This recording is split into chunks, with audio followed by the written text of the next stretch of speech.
Sementara miliaran orang merayakan pencapaian teknologi dan kemajuan kedokteran modern, sesuatu yang mengganggu sedang terjadi di balik bayangan sains. Laboratorium di seluruh dunia sedang melintasi garis yang bersumpah tidak akan pernah dilintasi oleh umat manusia, dan yang paling menakutkan, sebagian besar orang tidak tahu bahwa ini sudah dimulai. Kita tidak berbicara tentang fiksi ilmiah. Ini bukan teori konspirasi. Ini adalah fakta terdokumentasi. Penelitian yang dipublikasikan dan keputusan yang sedang diambil saat ini yang akan mendefinisikan ulang apa artinya menjadi manusia. Pengeditan genetik embrio manusia, sesuatu yang tampak jauh dan secara etis dilarang, sedang terjadi sekarang dan implikasinya lebih besar dari yang bisa dibayangkan orang biasa. Bersiaplah untuk menemukan kebenaran yang dengan hoti-hoti disembunyikan di balik istilah teknis dan debat akademis tertutup. Bayangkan bangun suatu hari dan menemukan bahwa saat Anda tidur, sains telah mendesain ulang kode kehidupan manusia. Bahwa anak-anak lahir dengan DNA yang dimodifikasi, bahwa karakteristik seperti kecerdasan, penampilan fisik, dan ketahanan terhadap penyakit sekarang dapat dipilih sioliala. Kita sedang menyesuaikan produk.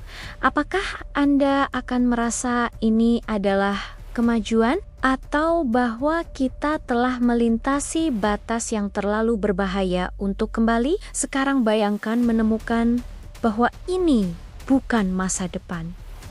Ini adalah masa kini, dan ini terjadi jauh dari mata Anda, tetapi sangat dekat dengan kenyataan Anda. Bau antiseptik di laboratorium yang sunyi, suara peralatan tercanggih memproses kode kehidupan. Sensasi dunia yang berubah sementara Anda menonton video pergi bekerja, merawat keluarga, tanpa menyadari bahwa umat manusia sedang ditulis ulang sel demi sel. Bagaimana jika semua yang diajarkan kepada Anda tentang batas sains adalah ilusi yang sudah terlampaui? Dalam beberapa menit ke depan, Anda akan menemukan sesuatu yang lebih disukai oleh ilmuwan, pemerintah, dan korporasi untuk tetap di latar belakang. Sesuatu yang dayam-dayam mengubah aturan permainan eksistensi manusia. Dan mungkin setelah ini, Anda tidak akan pernah melihat masa depan dengan cara yang sama lagi. Tapi sebelum kita lanjutkan, berlangganan saluran ini dan komentari dari bagian dunia mana Anda menonton. Apa yang akan Anda pelajari di sini mungkin tidak akan sampai kepada Anda lagi.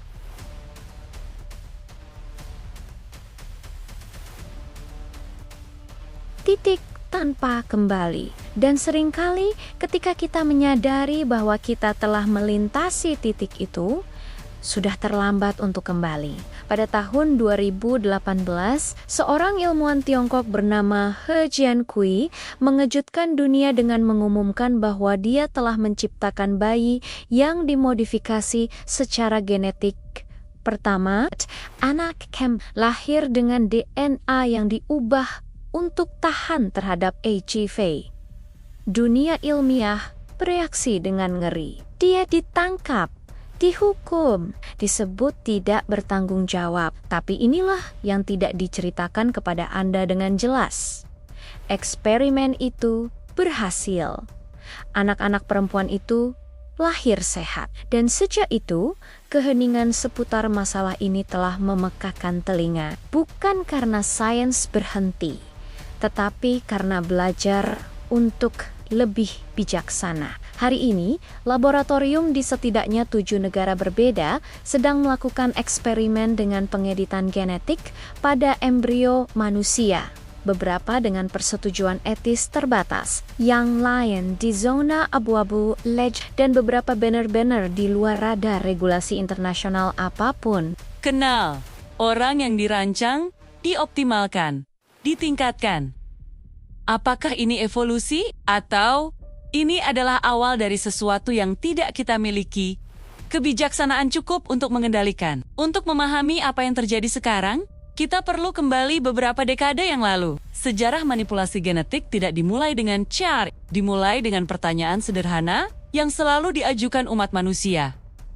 Bisakah kita lebih baik dari yang kita ada? Pada tahun 1950-an dan 1960-an, ketika struktur DNA akhirnya diuraikan, para ilmuwan menyadari bahwa mereka memegang manual instruksi kehidupan di tangan mereka. Ini seperti menemukan kode sumber program komputer. Dan begitu Anda memiliki kode, godaan untuk mengeditnya tidak dapat dihindari. Selama beberapa dekade, manipulasi genetik terbatas pada tanaman dan hewan, kami menciptakan tomat yang bertahan lebih lama. Kami menciptakan babi dengan gen manusia untuk memfasilitasi transplantasi organ. Kami menciptakan nyamuk steril untuk memerangi penyakit tropis. Dan semua ini diterima, dinormalisasi, dianggap kemajuan. Tapi ada garis merah yang tidak ada yang berani melintasi. Mengutak-atik embrio manusia, memodifikasi kode genetik yang akan diturunkan ke generasi berikutnya, mengubah secara permanen spesies manusia. Garis ini ada bukan hanya karena ketakutan, tetapi karena konsensus etis yang hampir universal bahwa beberapa hal tidak boleh disentuh. Sampai pada tahun 2012, dua ilmuwan wanita, Jennifer Doudna dan Immanuelle Charpentier, menerbitkan studi revolusioner tentang CRISPR. Alat ini murah, dapat diakses, dan sangat presisi. Laboratorium tingkat menengah manapun dapat melakukan apa yang sebelumnya hanya dapat dilakukan oleh institusi terbesar di dunia. Dan disitulah semuanya berubah. Demokratisasi teknologi berarti bahwa kontrol menjadi mustahil. Anda dapat melarangnya di satu negara, tetapi negara lain akan mengizinkannya. Dapat membuat hukum yang ketat, tetapi akan selalu ada yang bekerja dalam bayang-bayang. Dapat memperdebatkan etika, tetapi kemajuan ilmiah tidak menunggu konsensus moral. Jennifer Doudna, salah satu pencipta CRISPR, menghabiskan bertahan-tahan memperingatkan tentang bahaya penemuannya sendiri. Dia berbicara secara terbuka tentang mimpi buruk yang dia alami, di mana ilmuwan bersejarah menghadapinya karena telah menciptakan sesuatu yang umat manusia tidak siap untuk digunakan dengan bijak. Tapi teknologi sudah lepas, dan begitu keluar dari kotak, tidak ada cara untuk memasukkannya kembali. Yang menarik adalah bahwa semua ini terjadi di balik layar. Sains sementara populasi umum terus hidup siola, tidak ada yang berubah. Koran sesekali menerbitkan artikel teknis, dokumenter niche membahas topik ini. Tapi tidak pernah ada alarm global. Tidak pernah ada momen ketika seseorang menghentikan dunia dan berkata, "Perhatikan, ini terlalu penting untuk diabaikan." Dan mungkin itulah mengapa kita sampai di mana kita sekarang. Karena sementara masyarakat memperdebatkan media sosial, politik, dan hiburan, sains sedang menulis ulang aturan keberadaan manusia itu sendiri. Apa yang dilakukan He Jiankui pada tahun 2018 bukanlah menciptakan teknologi. Dia hanya memiliki keberanian atau kecerobohan untuk menggunakannya secara publik. Tapi berapa banyak orang lain yang melakukan hal yang sama secara rahasia? Berapa banyak laboratorium swasta yang didanai oleh miliarder yang terobsesi dengan keabadian dan kesempurnaan, yang bekerja saat ini tanpa ada yang tahu? Jawabannya adalah tidak ada yang tahu pasti. Dan itu, dengan sendirinya, seharusnya cukup untuk membuat kita sangat tidak nyaman. Ada narasi yang nyaman yang diyakini kebanyakan orang ketika topiknya adalah modifikasi genetik manusia. Narasi ini mengatakan bahwa sains dikendalikan, bahwa ada komite etika yang ketat, bahwa hukum internasional melindungi umat manusia dari penyalahgunaan, dan bahwa pada akhirnya, para ilmuwan adalah orang-orang bertanggung jawab yang tidak akan melakukan apapun yang berbahaya. Ini adalah ilusi yang menghibur. Tapi, itu hanya itu. Ilusi. Kenyataannya adalah bahwa tidak ada badan global dengan kekuatan nyata untuk mengawasi atau mencegah eksperimen pengeditan genetik pada manusia. PBB tidak memiliki otoritas atas laboratorium swasta. WHO mengeluarkan pedoman. Tetapi, pedoman bukan hukum. Setiap negara menentukan aturannya sendiri. dan banyak negara tidak memiliki aturan yang jelas. Lebih buruk lagi, kompetisi ilmiah dan ekonomi antar negara menciptakan insentif yang sesat. Jika satu negara melarang, negara lain akan mengizinkan dan mendapatkan keunggulan teknologi. Jika satu perusahaan tidak melakukannya, yang lain akan melakukannya dan mendominasi pasar. Ini adalah perlombaan di mana tidak ada yang bisa berhenti. Bahkan, jika tujuan akhirnya tidak pasti dan berpotensi bencana. Mitos umum lainnya adalah bahwa memodifikasi gen untuk menyembuhkan penyakit adalah sesuatu yang sama sekali berbeda dari memodifikasi gen untuk meningkatkan karakteristik. Tapi garis ini sangat tipis dan subjektif, di mana terapi berakhir dan peningkatan dimulai. Mengobati kretinisme adalah penyembuhan atau peningkatan. Meningkatkan IQ untuk menghindari defisiensi kognitif adalah pengobatan atau optimasi. Memperkuat otot untuk mencegah degenerasi adalah kesehatan atau supermanusia. Kebenaran yang tidak menyenangkan adalah bahwa tidak ada konsensus tentang pertanian ini. Dan dengan tidak adanya konsensus, setiap laboratorium, setiap ilmuwan, setiap pendana memutuskan sendiri apa yang dapat diterima. Ada juga keyakinan bahwa eksperimen genetik langka dan sangat mahal. Ini benar 10 tahun yang lalu. Hari ini tidak lagi. Biaya mengedit gen turun drastis. Laboratorium kecil sudah memiliki akses ke teknologi. Dan ada pasar gelap di mana apapun dapat dilakukan dengan pembayaran. Bayangkan orang tua yang putus asa dengan penyakit genetik parah pada anak mereka. Bayangkan miliarder yang terobsesi untuk hidup selamanya. Bayangkan pemerintah otoriter yang tertarik untuk menciptakan warga yang secara genetik setia. Semua kelompok ini memiliki motivasi dan sumber daya, dan mereka semua akan menemukan ilmuwan yang bersedia bekerja dalam bayang-bayang. Kesalahpahaman berbahaya lainnya adalah percaya bahwa sains selalu tahu apa yang dilakukannya, bahwa setiap pengeditan genetik tepat dan aman. Tapi kenyataannya adalah bahwa CRISPR, meskipun revolusioner, masih membuat kesalahan, pemotongan yang tidak diinginkan dalam DNA, mutasi yang tidak terduga, efek samping yang hanya muncul bertahan-tahan atau generasi kemudian. He Jiankui, ilmuwan Tiongkok yang menciptakan bayi yang diedit pertama, tidak sepenuhnya tahu apa yang dia lakukan. Dia mengubah gen untuk ketahanan HIV. Tetapi studi selanjutnya menunjukkan bahwa perubahan yang sama dapat meningkatkan kerentanan terhadap penyakit lain dan mengurangi kapasitas kognitif.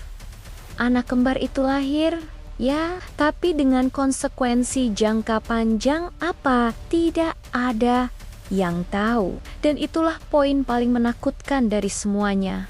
Kita bereksperimen dengan spesies manusia tanpa mengetahui konsekuensinya. Kita berasumsi bahwa kita memahami cukup, padahal sebenarnya kita baru mulai menggores permukaan kompleksitas DNA manusia. Percaya bahwa semuanya terkendali adalah kesalahan terbesar yang bisa kita lakukan saat ini dalam sejarah. Karena sementara kita percaya itu, sains maju tanpa rem, tanpa pengawasan nyata, dan tanpa masyarakat memiliki suara aktif tentang masa depan umat manusia itu sendiri. Di sini kita sampai pada inti masalah yang sedikit orang bersedia menghadapi dengan sungguh-sungguh. Apa yang membuat kita manusia, dan jika kita mulai memodifikasi genetika kita secara sistematis, pada titik mana kita berhenti menjadi spesies yang selalu kita jalani? Ini bukan hanya pertanyaan filosofis abstrak, ini adalah pertanyaan praktis yang mendesak. Karena setiap pilihan yang kita buat hari ini tentang pengeditan genetik sedang menentukan jawaban untuk pertanyaan ini. Bahkan jika kita tidak menyadarinya dari sudut pandang ilmiah, Mengubah DNA manusia hanyalah memanipulasi informasi biologis. Ini mengubah instruksi kimia yang menentukan bagaimana sel kita berfungsi. Tampak teknis, netral, objektif, tapi di balik itu ada perubahan mendalam. Dalam arti menjadi manusia. Sepanjang sejarah umat manusia, kita lahir dengan DNA yang diberikan oleh alam atau Tuhan, atau kebetulan. Karakteristik kita adalah hasil dari jutaan tahun evolusi dan kombinasi acak gen orang tua kita. Ada penerimaan implisit tentang ini. Anda lahir seperti yang Anda lahir, dan dari sana Anda membangun hidup Anda. Tapi bagaimana jika ini berubah sepenuhnya? Bagaimana jika generasi berikutnya lahir dengan gen yang dipilih, dirancang, dioptimalkan, hubungan dengan identitas sendiri berubah? Hubungan dengan orang tua berubah, hubungan dengan masyarakat berubah, karena Anda tidak lagi kecelakaan biologis yang unik. Anda adalah proyek, produk, versi yang lebih baik atau lebih buruk, tergantung pada daya beli keluarga Anda. Filsuf dan ahli etika telah memperingatkan tentang sesuatu yang disebut eugenetika liberal. Berbeda dari eugenetika paksa rezim totaliter abad ke-20, ini akan menjadi eugenetika yang menyamar sebagai pilihan individual. Orang tua memutuskan secara bebas untuk memodifikasi anak-anak mereka. Tapi ketika seluruh masyarakat melakukan ini, ketika menjadi norma, di mana kebebasan bagi mereka yang tidak ingin berpartisipasi, dan ada pertanyaan yang lebih dalam lagi. Pengalaman manusia selalu ditandai oleh ketidaksempurnaan, oleh kerentanan, alienation, oleh penderitaan. Dan anehnya, dari situlah banyak kualitas terbesar kita muncul. Empati, keberanian, kreativitas, pencarian makna. Apa yang terjadi ketika kita mulai menghilangkan semua kelemahan secara sistematis?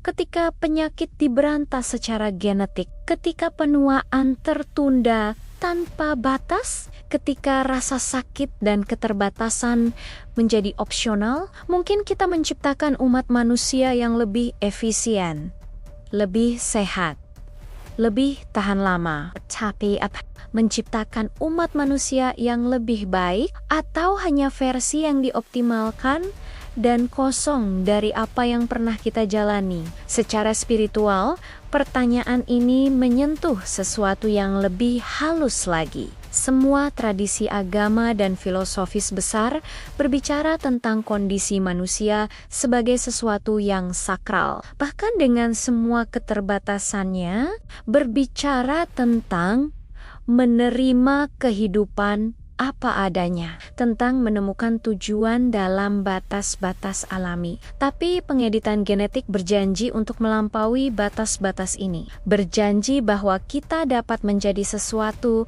di luar manusia, dan tergantung pada kepercayaan Anda.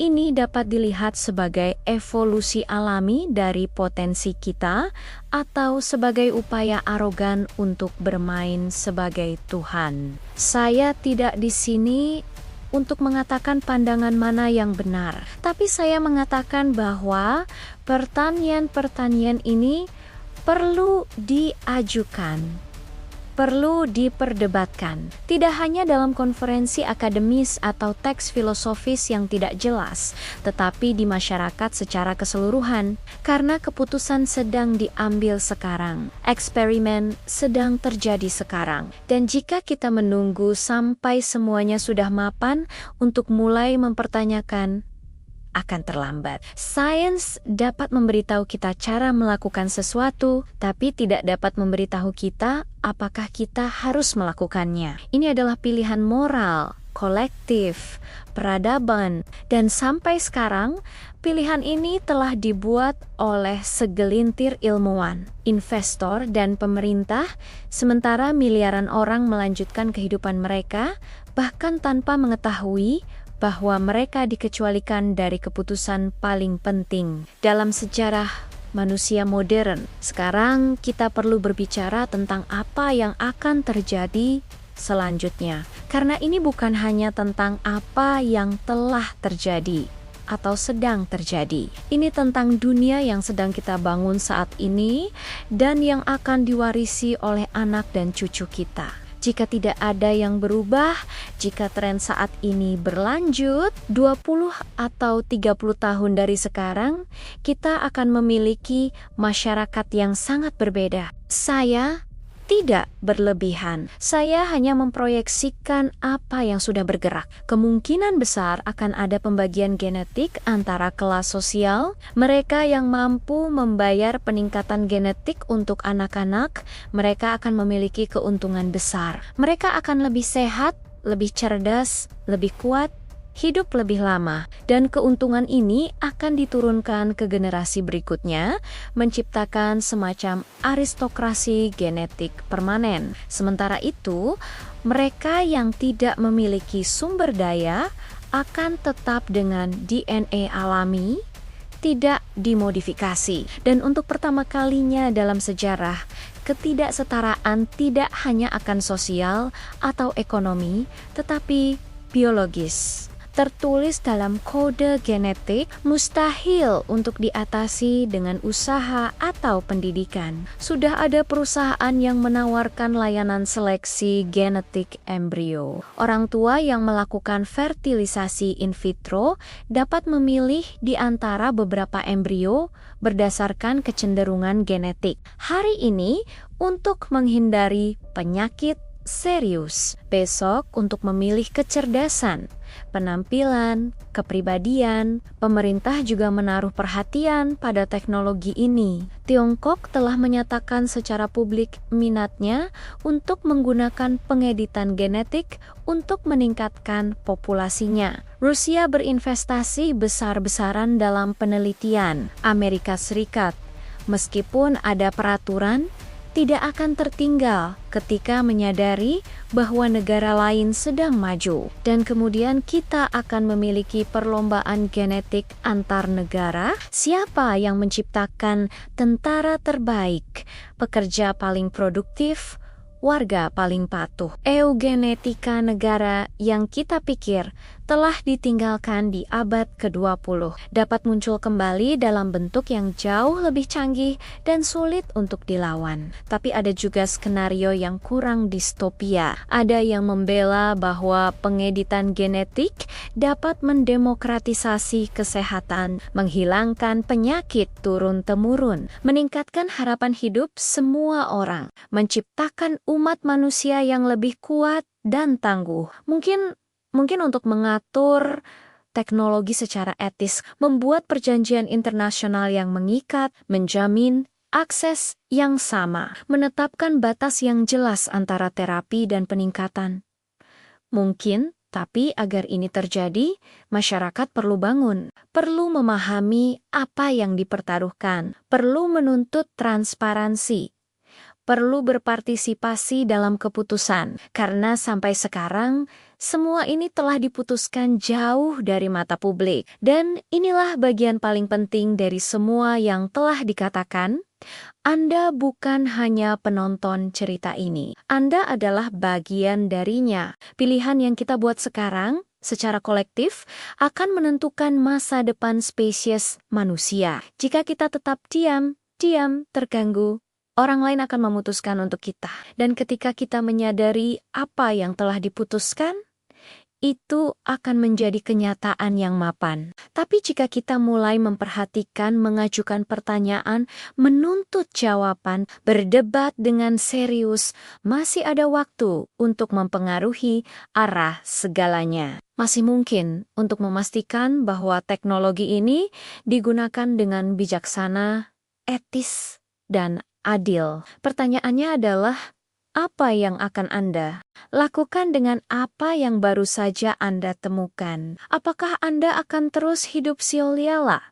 Tidak ada ini yang mempengaruhi Anda. Atau Anda akan menjadi bagian dari percakapan yang akan menentukan masa depan umat manusia? Karena pada akhirnya, ini bukan hanya pertanyaan ilmiah, ini adalah pertanyaan tentang siapa kita.